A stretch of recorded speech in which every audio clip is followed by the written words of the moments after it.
Amigos, seguidores, curtidores, inscritos no canal Edi Carlos Santos. Convido vocês para assistir o novo quadro que é Momento Livro. O primeiro livro que estaremos lendo com vocês é Como Ser uma Mulher de Deus. Mas não um livro simplesmente somente para as mulheres, também para os homens. Você é um homem que está assistindo?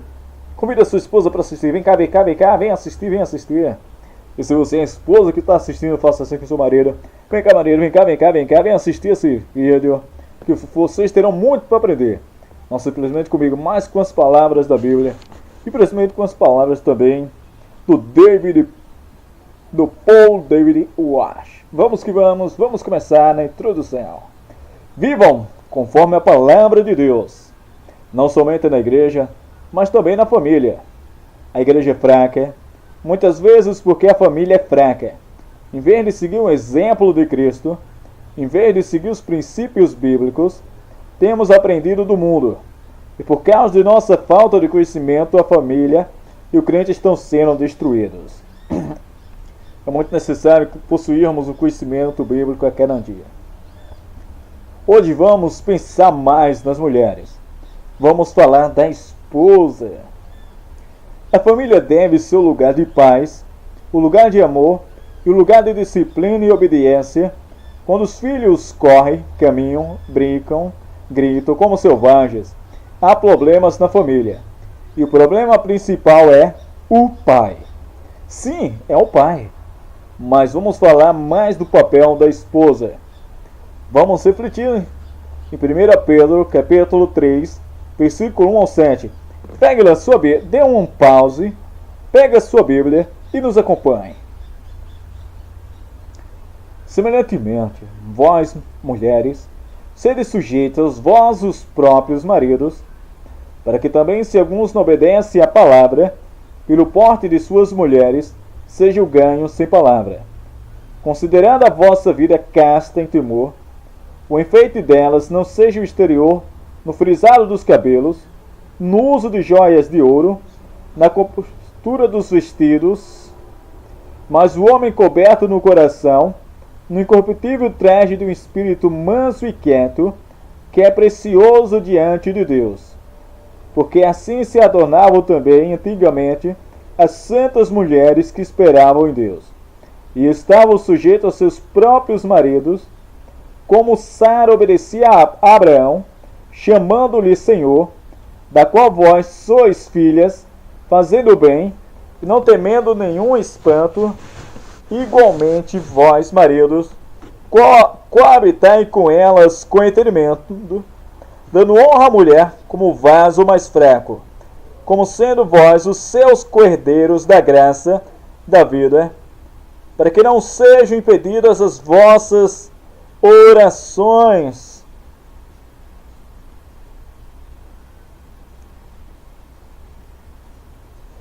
Meu Deus, meu Pai, meu Senhor, esteja nos conduzindo, Senhor. Possamos aprendermos juntos e que todos aqueles que estiverem ouvindo aprendam muito mais. Em nome de Jesus, amém. Nos ajuda, Senhor, nos ensina, Pai. Submissão bíblica, versículo 1.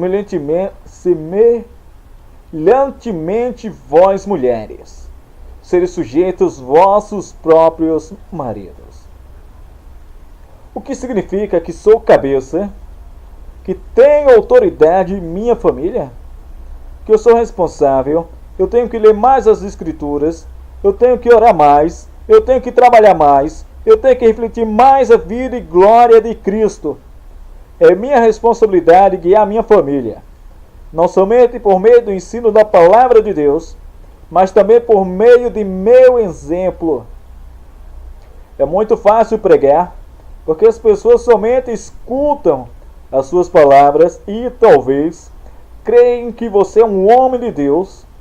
É mais difícil discipular a crentes no discipulado pessoal, pois pode ver algo da sua vida, todavia algo mais difícil viver dentro de sua família, pois ali todos os seus erros se manifestam. A família é um lugar especial que devemos aplicarmos o que aprendemos nas Sagradas Escrituras. Vamos falar sobre a mulher, mas nos encontramos falando do homem. Por quê? É bíblico. A família depende do comportamento do homem. O que significa ser cabeça? O que significa submeter a seu esposo? Significa o seguinte, que deve honrá-lo, deve respeitá-lo, deve reconhecer que na família ele tem autoridade. Como o homem deve responder? Com amor, misericórdia e sacrifício. Se temos de tomar uma decisão na família, uma decisão importante, eu não vou tomar a decisão sozinho. Assim, mas falarei com minha esposa, e se minha esposa e eu estamos de acordo, então vamos fazê-lo. Se ela não está de acordo, para mim é uma luz vermelha, devo orar mais, devo buscar mais conselho, devo orar mais com ela e conversar mais com ela, até que cheguemos a um acordo. Mas o que ocorre se não chegarmos a um acordo e temos que tomar a decisão? Então é minha responsabilidade tomar a responsabilidade e tomar a decisão. E se estou correto em minha decisão, não devo gloriar-me dela. E se estou equivocado, ela não deve gloriar-se de mim. Esposa. É muito difícil ser autoridade em uma família. É muito difícil ser o homem na família. O homem tem que tomar muitas decisões. E o homem não é perfeito. Ele se equivocará. Se você quiser prejudicar o seu marido, se quiser prejudicar a sua família, se quiser ocasionar danos a seus filhos, então quando seu esposo errar, você simplesmente tem que estar atrás dele, queixando-se, acusando-o, fazendo com que a sua vida seja uma miséria. É difícil ser homem. É difícil ser autoridade na família. Quando seu esposo erra, você deve animá-lo, respeitando-o, para que ele venha a ser conforme a imagem do Filho de Deus, para que ele chegue a ser o homem que deve ser. Você não transformará o seu esposo por meio de criticá-lo, por meio de pelejar contra ele. Não deixe sua vida ser assim. Ele nunca chegará a ser como Cristo, como uma esposa com um espírito crítico. Nunca. Se você quiser que o seu esposo seja o homem que deve ser, você tem que ser um instrumento do Senhor em sua transformação. E você só pode ser um instrumento somente por meio de submeter-se às Escrituras. E porta-se como mandam as Escrituras. Agora diz: semelhantemente, vós mulheres, seres sujeitas vossos próprios maridos. A palavra semelhantemente aqui é muito importante, porque conecta esse texto a que o precede no capítulo 2. Pedro está falando do sofrimento do cristão e de como o cristão deve responder ao sofrimento. Vamos ler a partir do versículo 20 do capítulo 2. Vamos lá? Abriu sua Bíblia no capítulo 2? Então vamos para o versículo 20. Vamos que vamos. Porque que glória será essa? Se pecando sois esbofeteados e sofreis, mas se fazendo o bem, sois afligidos e o sofres. Isso é agradável a Deus, porque para isto sois chamados, pois também Cristo padeceu por nós, deixando-nos o exemplo, para que sigas as suas pisadas, o qual não cometeu pecado, nem na sua boca se achou engano. O qual quando injuriavam, não injuriava, e quando padecia, não ameaçava, mas entregava-se àquele que julga justamente, levando ele mesmo em seu corpo os nossos pecados sobre o madeiro, para que, mortos para os pecados, pudéssemos viver para a justiça, e pelas suas feridas fostes sarados. porque eres como ovelhas desgarradas, mas agora tendes voltado ao pastor e bispo das vossas almas. Semelhantemente vós, mulheres. Então, o que Pedro está nos ensinando? Primeiramente, ele está falando aos crentes que estiverem sofrendo coisas horríveis do governo romano, e também aos judeus. Até alguns haviam sido mortos como mártires em meio à perseguição. A forte perseguição, como os cristãos devem responder. Não devemos pelejar, não devemos maldizer, não devemos nos contrapor aos que nos perseguem, mas sim devemos nos submeter à soberania de Deus, como Jesus ensinou em Mateus capítulo 5, devemos orar pelos que nos perseguem, devemos bendizer os que nos maldizem. E agora, ele muda e diz: esposas, façam o mesmo. Quando seu esposo não se porta como um cristão maduro, como você deve responder? Brigando?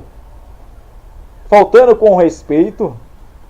Discutindo fortemente com ele, como vocês fazem? Como deve responder?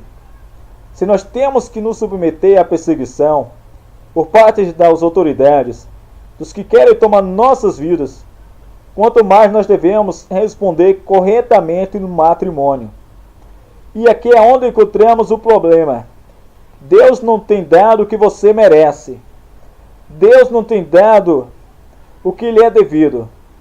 O que você merece? O inferno, a ira de Deus. As suas melhores obras merecem o quê? O inferno, a ira de Deus. Deus não tem dado o que você merece. O problema do matrimônio é o esposo crê que deve dar à sua esposa o que ela pensa que ela merece. E a esposa responde ao esposo conforme o que ela pensa que ele merece. E essa é a fonte de todas as nossas lutas.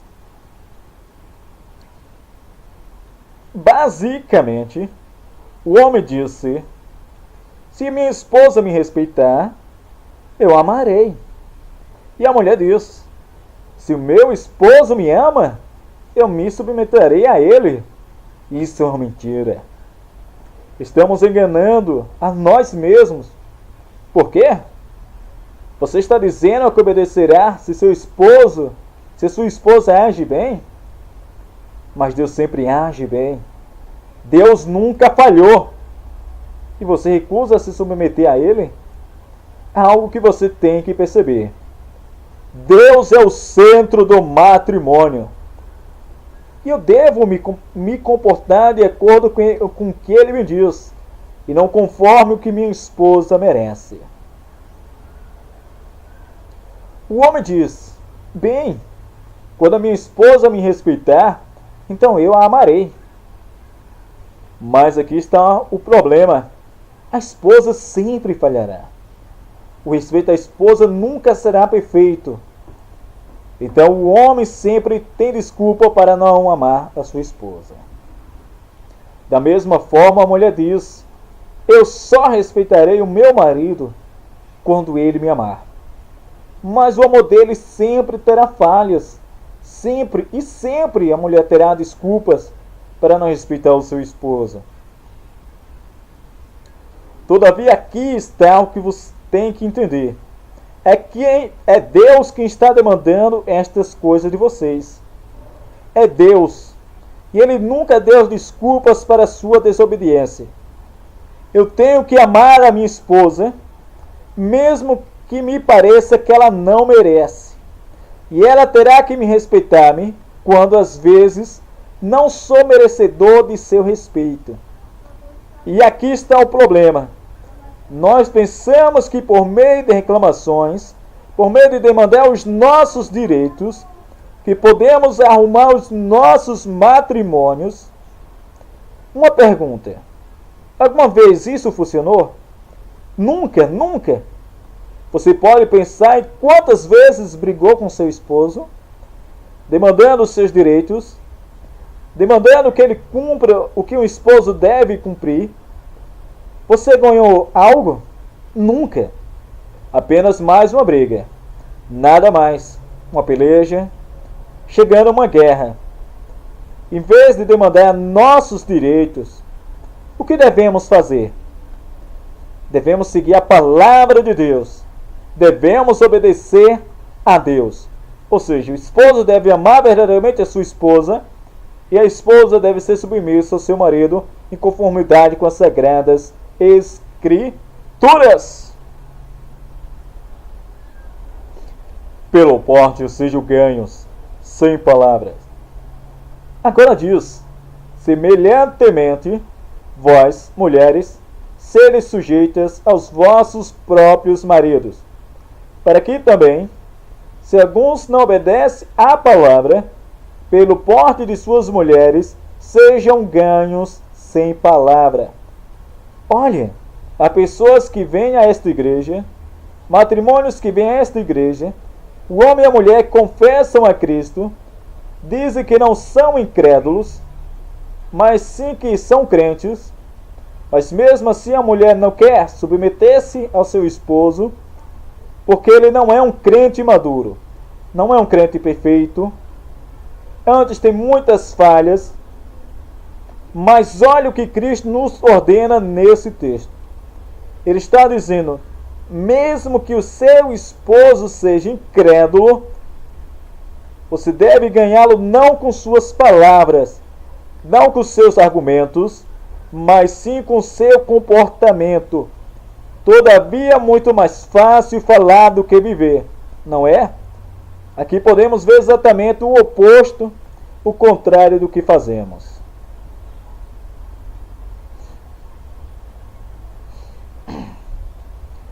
Muitos homens, muitas mulheres, vêm à igreja, aos pastores, aos conselheiros, dizendo: tenho tantos problemas em meu matrimônio, sempre mais problemas e mais problemas com meu casamento, com meus filhos, com tudo.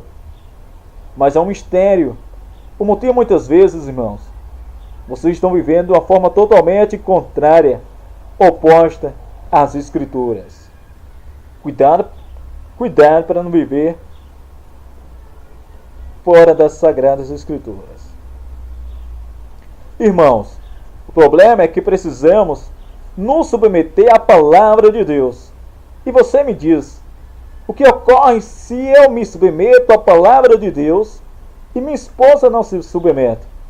Isso é um problema, mas não é o seu problema diante de Deus. Você está vivendo conforme a sua palavra e agora está dando lugar a Deus para que Ele trabalhe seu matrimônio. Vamos a Romanos 12, 19. Já abriu em Romanos 12, 19? Então, se não abriu, dê um pausa.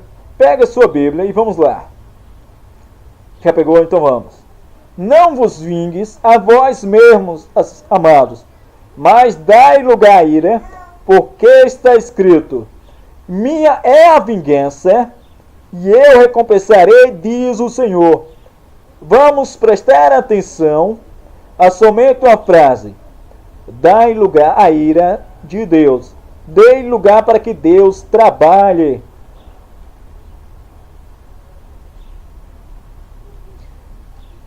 Eu sei que seu esposo tem a culpa, muitas vezes, mas você também tem a culpa, pois está vivendo em desobediência.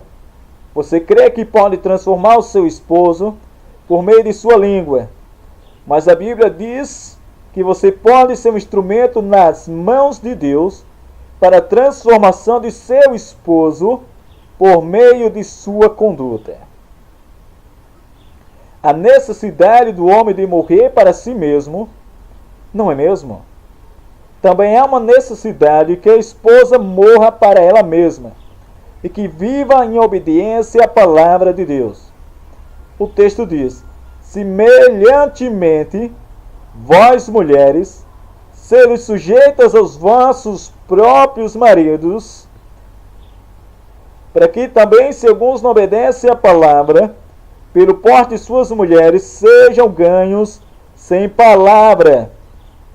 Deus, olha, esta não é uma coincidência e não estou tentando fazer uma piada. É simplesmente a verdade deste texto. Deus conhece as mulheres. Ele conhece as mulheres. Olha o que ele diz: ganhos sem palavra. Ele sabe que a primeira arma que você usará em sua batalha contra o seu esposo é a sua língua. Palavras observe como somos. Nós rimos do que Deus vê como um pecado gravíssimo. Assim são as mulheres. Assim vão para o inferno. Isso é um pecado que destrói matrimônios, que destrói os filhos. Homem, se os filhos estão aprendendo de você, mulher, se os filhos estão aprendendo de você,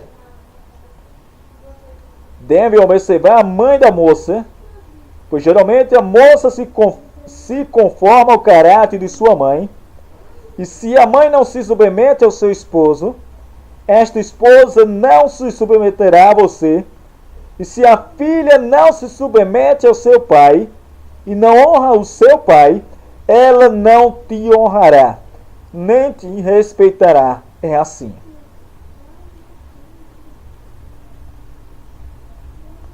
Voltemos ao texto. Pelo porte de suas mulheres, sejam ganhos sem palavra. Pelo porte, conduta, atitude. Como você transformará o seu esposo? Por meio de suas palavras? Não. Nunca, jamais. Por meio de sua conduta? Sim. Sua conduta. Uma parte da conduta é suportar e sofrer quando ele não se comporta bem. Capítulo 2 de 1 Pedro agora. Mulheres, se eu chego a casa cansado, cansadíssimo, por causa do ministério, e entro pela porta e a casa não está bem ordenada, não tem comida, e me irrito, e digo à minha esposa: mulher, olha, eu estou trabalhando o dia todo, o que acontece? A casa está desorganizada, não tem comida, e ela responde: mas quem é você? Está brigando comigo, o que ocorre? Guerra, guerra. E o sai justificando. Mas se eu entro com um mau gênio, fazendo acusações, sem escutar, sem pensar, e ela me responde como Cristo, o que ocorre? Sinto-me envergonhado. Romanos novamente 12, versículo 20, nos diz o seguinte: portanto, se o teu inimigo tiver fome, dá-lhe comer. O seu esposo entra pela porta como inimigo. Deve brigar com ele? Não. Dê-lhe algo para comer, para que coma e não se queixe. Portanto, se o teu inimigo tiver fome, dá-lhe comer. Se tiver sede, dá-lhe beber. Porque fazendo isto, amontoarei as brasas de fogo sobre a sua cabeça. Você lhe convencerá, ou melhor dizendo, Deus o convencerá, Deus o mostrará o seu pecado, e ele terá vergonha por meio de que você haja biblicamente. O comportamento é o que dá vergonha ao pecador. Vamos lá abrir em Romanos 12, 19. Romanos 12, 19 nos diz a palavra do Senhor: minha é a vingança, e recompensarei, diz o Senhor. Na verdade está falando de ira, mas é muito interessante que ele diz, frase, também no contexto do versículo 20.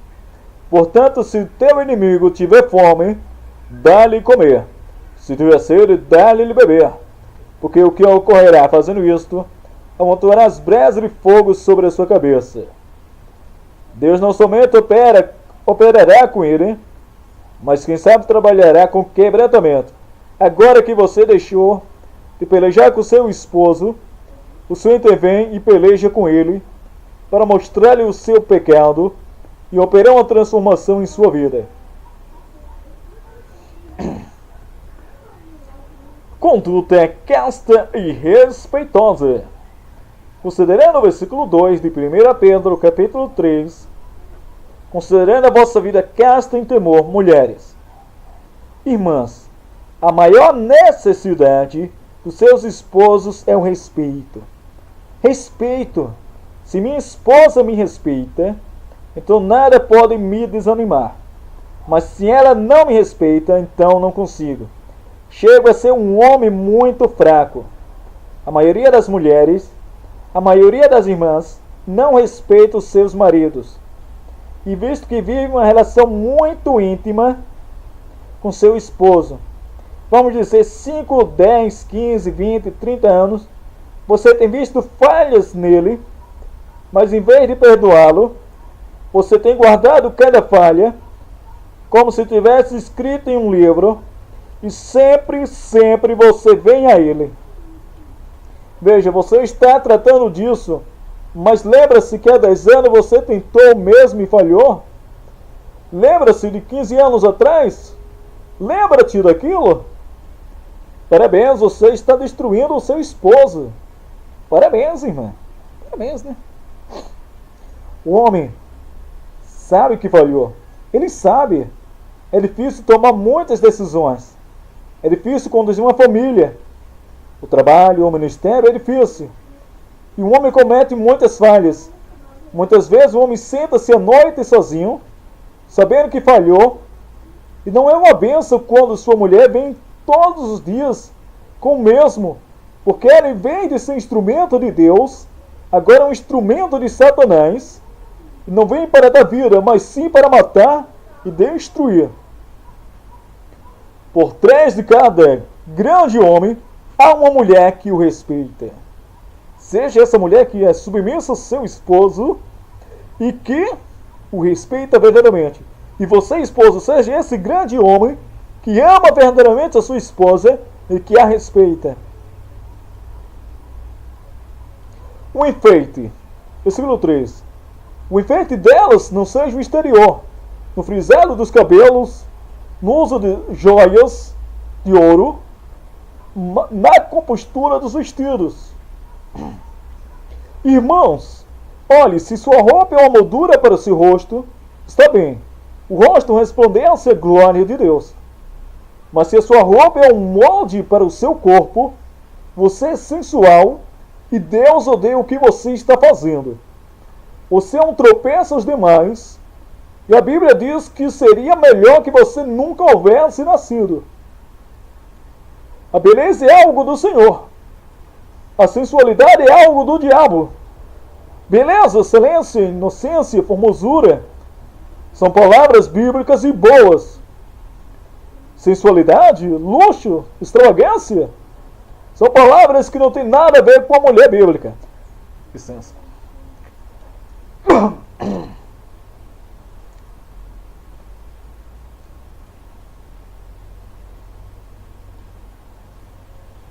Irmãos, temos que edificar famílias dignas, puras, inocentes, úteis para o Senhor, de coração, puros. O texto diz, o enfeite delas não seja o exterior, no frisado dos cabelos, no uso de joias de ouro, na compostura dos vestidos, mas o homem coberto no coração, incorruptível, traz de um espírito manso e quieto, que é precioso diante de Deus. E será de grande estima diante dos homens de Deus. Rapazes, deve estudar bem esse texto. Se você se casa com uma moça sensual, pagará caro. Olha, a beleza é algo do Senhor. Não se baseia no físico, se baseia no caráter dos dois. Um propósito unido dos dois. Uma mulher que tem caráter, uma mulher de Deus, é uma bênção. Dá uma verificada lá em Provérbios, capítulo 31. Leia, não se esqueça. A maioria das mulheres me diz, as moças dizem, quero casar-me, quero casar-me. Você está se preparando? Sabe cozinhar? Sabe administrar uma casa? Antes as mães ensinavam estas coisas. Agora não. E o caráter de uma mulher é a maior bênção. Um caráter piedoso, um caráter conforme a Cristo, é uma bênção inigualável, inigualável. Isso em Provérbios 31. Diz que o homem não deve preocupar-se Por quê? Porque a mulher tem um caráter piedoso, segue os mandamentos de Deus. É uma mulher sábia, que pode administrar uma casa, até pode administrar o dinheiro. Tudo, caráter. Versículo 7. O vaso mais frágil. Pois precisamos terminar igualmente, vós maridos, coabitai com elas com entendimento, dando honra à mulher como vaso mais fraco. O que significa? Primeiramente, temos a palavra honra. A esposa deve honrar o seu esposo, mas o esposo deve coabitar com sua esposa, dando honra a ela. O que significa a mulher o vaso mais fraco?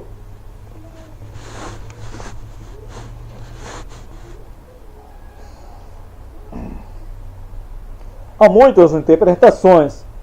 Alguns dizem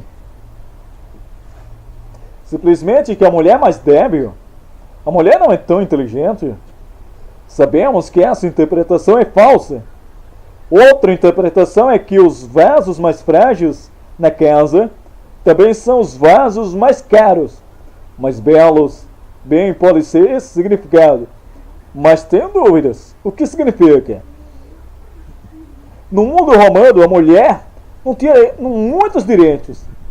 Se um homem quisesse abusar de sua esposa, maltratar sua esposa, ela não teria recursos. Como podemos ver no Novo Testamento, nos Evangelhos de Cristo, os fariseus estavam divorciando-se de suas esposas quase todos os dias. Uma mulher, depois de ser divorciada, não teria recursos, estaria basicamente abandonada. O que ele está dizendo é que por causa da sociedade e por causa também do físico, pois o homem geralmente é mais forte do que a sua esposa, ele pode oprimi-la, ele pode causar-lhe dano. Ele está dizendo, reconhecendo a sua esposa como o vaso mais fraco. Você não deve abusar de sua autoridade, mas deve reconhecer que ela também é co-herdeira da graça da vida, que é filha de Deus, e que um dia Deus o julgará com relação ao seu matrimônio. Com respeito ao trato de sua filha, isso é algo que me atemoriza, gera temor pensar. É uma coisa administrar um ministério, outra coisa é cuidar de uma filha de Deus.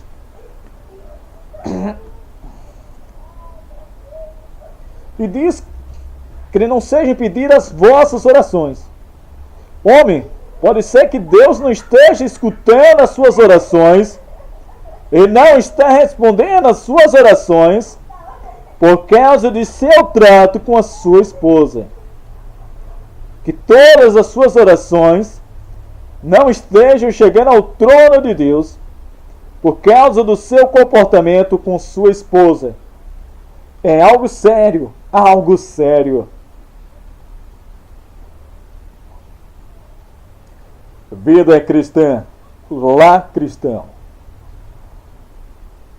Quanto a viver a vida cristã no meu lar, porém a evidência mais genuína de um homem de Deus maduro, de uma mulher de Deus madura, é a obediência aos mandamentos de Cristo no lar. Vamos orar? Santo Pai, Senhor, hoje foi muito difícil comunicar-me, mas Senhor, por favor, que as verdades que escutemos, que as apliquemos às nossas vidas, que sejamos conformes os filhos de Deus, e não somente na igreja, na rua e no trabalho, mas também na família. Senhor, que os irmãos vejam a necessidade de não somente reformarem-se quanto à doutrina, mas também a vida. Ajuda-nos, Senhor. Em nome de Cristo Jesus, amém. Este foi o Momento Leitura. Espero que tenham gostado desse livro. Dê o seu like, a famosa curtida lá na mãozinha assim, ou assim. E compartilhe. E se inscrevam. E toque lá no sininhozinho. E vamos que vamos. Esse foi o quadro Momento Leitura, com o livro de Paul David Walsh, Como Ser uma Mulher de Deus. Um grande abraço para todos. Até a próxima.